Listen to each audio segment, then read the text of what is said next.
ఏలియా ఆకాశమునకు సుడిగాలి ద్వారా ఆరోహణమైన తర్వాత ఏలియా శిష్యుడైనటువంటి ఎలీషా యెరికో ప్రాంతంలోకి ప్రవేశిస్తాడు.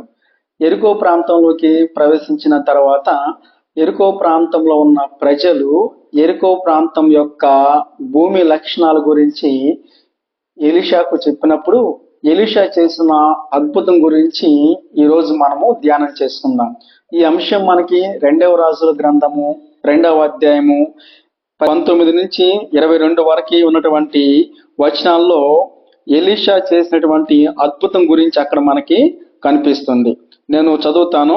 అంతటా ఆ పట్టణపు వారు, ఈ పట్టణం ఉన్న చోటు రమ్యమైనదని మా ఏలిన వాడవైన నీకు కనబడుచున్నది గాని నీళ్లు మంచివి కావు, అందుచేత భూమియు నిస్సారమై ఉన్నదని ఎలీషాతో అనగా, యెరికో పట్టణం యొక్క రమ్యమైనటువంటి స్థితి గురించి, యెరికో పట్టణంలో ఉన్నటువంటి ప్రాబ్లం గురించి అక్కడ ఉన్నటువంటి ప్రజలు ఎలీషా తోటి చాలా స్పష్టంగా చెప్పారు. అదేమంటే, యెరికో పట్టణం చూడటానికి రమ్యంగాను, చాలా అందమైనది గాను, మంచి కన్స్ట్రక్షన్ చేసిన విధానంలో అది ఉన్నది కానీ దానిలో ఉన్నటువంటి భూమి నిష్ఫలమైనది గాను, దానిలో ఉన్నటువంటి నీరు ఏమాత్రం రుచి లేనిది గాను, ఏమాత్రం పంట పండించుకోవటానికి ఉపయోగం లేనటువంటి స్థితిలో ఆ నీరు ఉండినప్పుడు ఆ ఎలీషా చేసినటువంటి అద్భుతం గురించి మనకి మిగతా వచనాల్లో చాలా స్పష్టంగా కనిపిస్తుంది అనమాట.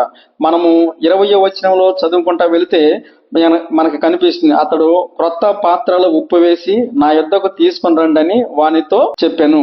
వారు దాన్ని తీసుకొని రాగా అతడు ఆ నీటి ఊట యొద్దకు పోయి అందులో ఉప్పు వేసి, యెహోవా సెలవిచ్చినది ఏమనగా, ఈ నీటిని నేను బాగు చేసి ఉన్నాను గనుక ఇక దీని వలన మరణము కలగకపోను, భూమియు నిస్సారముగా ఉండదని అనెను. ఆ పాత్రలో, క్రొత్త పాత్రలో ఉప్పు వేసి తీసుకుని వచ్చినప్పుడు ఆ ఉప్పు ఉన్నటువంటి పాత్రను తాను తీసుకువెళ్ళి నీటి ఊట వద్దకు దానిని తీసుకువెళ్ళి ఆ నీటి ఊటలో ఆ ఉప్పుని ఆయన వేసినప్పుడు జరిగినటువంటి అద్భుతం మనము 21వ వచనంలో చాలా స్పష్టంగా చూసాము.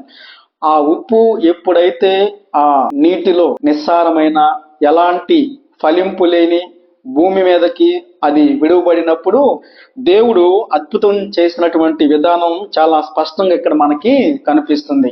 ఎప్పుడైతే ఆ నీటి ఊటలోకి ఆ ఉప్పు ఎలీషా వేశాడో ఆ నీరు యొక్క ప్రాపర్టీస్, ఆ నీరు యొక్క లక్షణం పూర్తిగా మారిపోయినట్లు మనకి చాలా స్పష్టంగా కనిపిస్తుంది.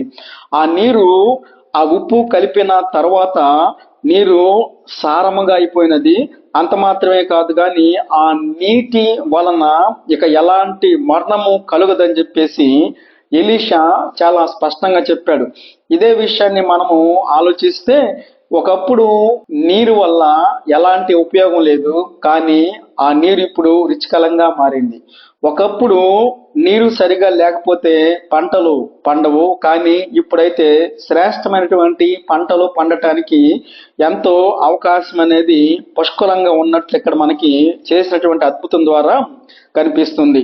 అలానే ఒకప్పుడు ఆ నీటి ద్వారా కొన్నిసార్లు మరణం ప్రాప్తించింది కానీ ఆ నీరు మార్చబడిన తరువాత, రూపాంతరం చెందిన తరువాత ఆ నీరు మరణం లేకుండా చేసి జీవాన్ని ఆ వాటర్ అనేకులకి ఇస్తున్నదన్నమాట. అదేవిధంగా 22వ వచనం కూడా మనం గమనిస్తే ఆ ఎలీషా చేసినటువంటి అద్భుతం వల్ల స్టిల్ ఇప్పుడు కూడా ఆ నీరు మంచిదిగా, చాలా రుచిగా ఉన్నట్లు 22వ వచనంలో మనకి చాలా స్పష్టంగా కనిపిస్తూ వస్తుంది. మనము ఉప్పుని ఒక వ్యక్తిగా తీసుకోవచ్చు. ఎందుకంటే యేసుప్రభువారు మత్తయి సువార్త 5:13లో ఒక మాట అన్నాడు, మీరు లోకమునకు ఉప్పై ఉన్నారు. ఒక విశ్వాసిగా ఉన్న మనము ఈ లోకానికి మనము కూడా ఉప్పు లాంటి వారమే. అనగా ఉప్పు అది శుద్ధి చేస్తుంది. అదేవిధంగా ఉప్పు కొన్ని పదార్థాలను శుభ్రపరిచే విషయంలో, కొన్ని పదార్థాలను ప్రిజర్వ్ చేసే విషయంలో ఉప్పు చాలా శ్రేష్టంగా, ఉపయోగకరంగా ఉంటున్నట్లు మనకి చరిత్రలో చూడవచ్చు. అదేవిధంగా పరిశుద్ధ గ్రంథంలో దేవుడు కూడా ఉప్పుని నైవేద్యాల్లో వాడినట్లు మనకి కనిపిస్తుంది. నిజంగా ఈ ఉప్పు ద్వారా ఆనాడు ఎలీషా గొప్ప అద్భుతాలే చేశాడు. ఉప్పు కొంచెమే కానీ ఆ ఉప్పు ద్వారా ఎలీషా ఆ యెరికో పట్టణం మొత్తం, అనగా యెరికో పట్టణంలో ఉన్న నీరు ఎక్కడ వరకు అయితే ప్రవహిస్తుందో, ఎంతవరకు అయితే భూమి విస్తరించి ఉన్నదో అదంతా కూడా రమ్యమైనది గాను, అదంతా కూడా ఫలవంతమైనది గాను, అదంతా కూడా శ్రేష్టమైనటువంటి భూమిగా మారిపోయినట్లు మనము చదివాము. అదే విధంగా మన జీవితంలో కూడా మనము ఆ ఉప్పులాగా మనం ఉంటే మన జీవితంలో కూడా దేవుడు ఏం చేస్తాడంటే మన ద్వారా దేవుడు అద్భుతాలు చేస్తాడు. దేవుడు ఎప్పుడు కూడా ఉద్యమం ఒకరితోనే స్టార్ట్ చేసే అవకాశం చాలా సార్లు ఎక్కువగా ఉంటుందన్నమాట. ముఖ్యంగా మనం గమనిస్తే 1904 సంవత్సరంలో రాబర్ట్ ఎవాన్స్ అనే వ్యక్తి అర్ధరాత్రి 1 గంట నుంచి తెల్లవారుజామున 5 గంటల వరకు తాను ప్రార్థనలో గడిపి దేవుణ్ణి ఆ సమయంలో కలుసుకున్నప్పుడు ఆ వేల్స్ ప్రాంతం అంతా కూడా గొప్ప ఉద్యమంతో నింపబడింది. ఆ టైంలో దాదాపు 1,00,000 మంది వరకు యేసు ప్రభుని వ్యక్తిగత రక్షకునిగా అంగీకరించినట్లు చాలా స్పష్టంగా మనకి చరిత్రలో కనిపిస్తూ వస్తుందన్నమాట. ఆ ఉద్యమం అనేక ప్రాంతాలకు వ్యాపించింది. ఒకప్పుడు ఆ వేల్స్ పట్టణం వ్యభిచారంతోనూ, త్రాగుడుతోనూ, దొంగతనాలతోనూ, హత్యలతోనూ, ఇంకా ఎన్నో రకరకాల వ్యతిరేకమైనటువంటి కార్యాలు, క్రిమినల్ కేసులు, మర్డర్లు జరిగే ఆ ప్రాంతం తర్వాత ఆ ప్రాంతం అంతా కూడా ఆ పాపపు బంధకాల నుంచి బయటకు తీసుకొని రాబడి చాలా మంచి ప్రాంతంగా అయినట్లు, ఆ ప్రాంతంలో గొప్ప గొప్ప ఉద్యమం వచ్చినట్లు మనము చరిత్రలో చూడగలము. ఆ ఉద్యమం ఇంగ్లాండు, ఐర్లాండు ఇంకా అనేక ప్రాంతాలకు విస్తరించి ఆ గొప్ప ఉద్యమం ద్వారా అనేకులు యేసుని వ్యక్తిగత రక్షకునిగా అంగీకరించారు.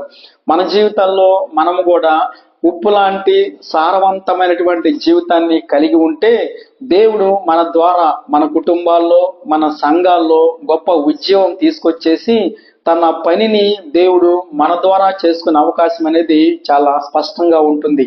ఒకవేళ మీరు అనుకోవచ్చు, నేను ఒక్కడనే కదా, నేను ఏం చేయగలను, నా ఒక్కడి ద్వారా, నా ఒక్క దాని వల్ల ఏమి అవుతుంది మీరు అనుకోవచ్చు. కానీ మీరు దేవుణ్ణి కలుసుకొని ప్రార్థనలో గోజాడినప్పుడు మీ కుటుంబంలో, మీ సంఘంలో, మీరుండే ప్రాంతంలో దేవుడు గొప్ప ఉద్యమం తీసుకొచ్చేసి తన రాజ్య వ్యాప్తిలో మిమ్మల్ని వాడుకుంటాడు. అలాంటి కృప దేవుడు ప్రతి వారికి దయచేయను గాక. ప్రార్థన చేసుకుందాం. కృపగల తండ్రి, వందనాలు, స్తోత్రాలు. మా జీవితాల్లో మేము కూడా ఉప్పులాగా రుచికరంగా ఉండటానికి అనేకమైనటువంటి విషయాలలో మేము నమ్మకంగా, పరిశుద్ధంగా జీవిస్తూ దేవా ప్రార్థన ద్వారా నిన్ను వేకువజామునే కలుసుకొని మా కుటుంబాల్లో, మా ప్రాంతాల్లో ఉద్యమం రావడానికి సాధనాలుగా మమ్మల్ని వాడుకొని మీరే మహిమ, ఘనత, ప్రభావాలు పొందుకోమని యేసు నామములో వేడుకొంచున్నాము తండ్రి. ఆమేన్.